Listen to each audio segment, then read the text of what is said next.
पूर्व केंद्रीय मंत्री और दिवंगत नेता रामविलास पासवान को आवंटित 12 जनपद बंगले को खाली करा दिया गया है। दिल्ली पुलिस और सीपीडब्ल्यूडी ने बंगले को खाली कराया। सांसद चिराग पासवान अपनी मां रीना पासवान और नानी के साथ बंगले से विदा हुए। अपने पिता रामविलास पासवान की यादों को समेटे हुए चिराग ने बंगले को खाली किया।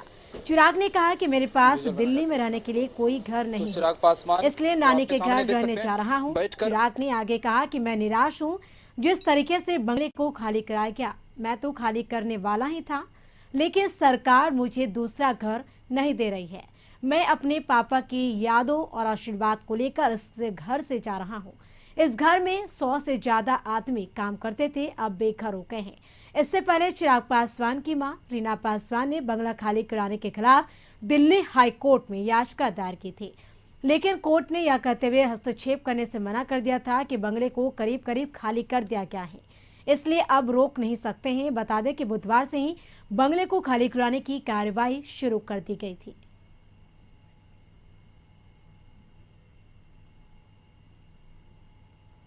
इस घर को परमानेंट वो कभी भी कोई ऐसी इच्छा नहीं थी। यकीनन मेरे पिताजी, मेरे नेता की बहुत सी यादें इस घर से जुड़ी हुई हैं, पर इस बात को भी मानना चाहिए कि कानूनी एक प्रक्रिया होती है जिसका मेरा पूरा परिवार पूरी तरीके से सम्मान करता है। जिस चीज़ के लिए आप एंटाइटल्ड नहीं हैं उस चीज़ को जबरन आप अपने पास रख भी नहीं सकते।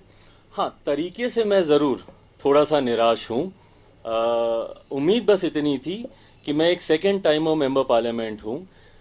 मुझे एक ऑल्टरनेटिव एकोमोडेशन, आज की तारीख में दिल्ली में मेरे पास मेरी नानी के घर के अलावा और कोई जगह नहीं है रहने के लिए, वहीं मैं जा भी रहा हूँ, तो एक ऑल्टरनेटिव एकोमोडेशन अगर मुझे दिया जाता।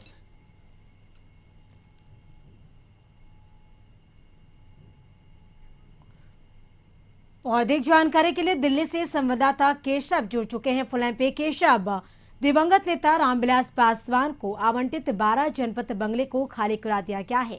ऐसे में हम जानना चाहेंगे कि चिराग पासवान का क्या कुछ कहना है। आपको बात हुई उनसे, उन्होंने क्या कुछ कहा?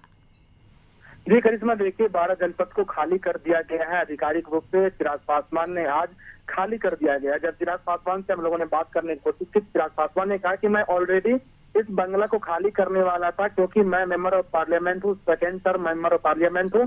तो मैं सरकार से लगातार कह रहा था कि मुझे जिस कैटेगरी की आवाज मिलनी चाहिए वो उस टाइप का मुझे आवाज अलॉट कीजिए। इससे पहले आपको बताते चला कि चिराग पासवान को सरकारी बंगला नॉर्थ एवेन्यू में अलॉट किया गया था, लेकिन उसको चिराग पासवान आज से एक से 1.5 महीना पहले उसको खाली कर चुके थे।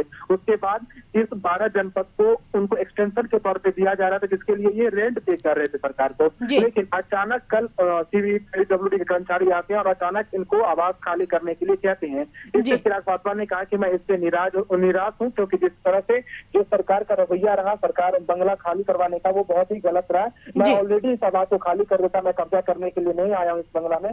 मेरे पिताजी का इसमें में तो यादें जुड़ी हुई है हमारे साथ। मैं अपने आज जो जा रहा हूँ तो अपने परिवार के साथ जा रहा हूँ। दिल्ली में मेरे पास रहने के लिए कोई घर नहीं है। मैं अपने नानी के घर जा रहा हूँ रहने के लिए, ना तो कोई सरकारी घर है। मैं second term member of parliament हूँ, तो मुझे जिस कैटेगरी की आवाज मिलनी चाहिए वो सरकार मुझे अलॉट करे।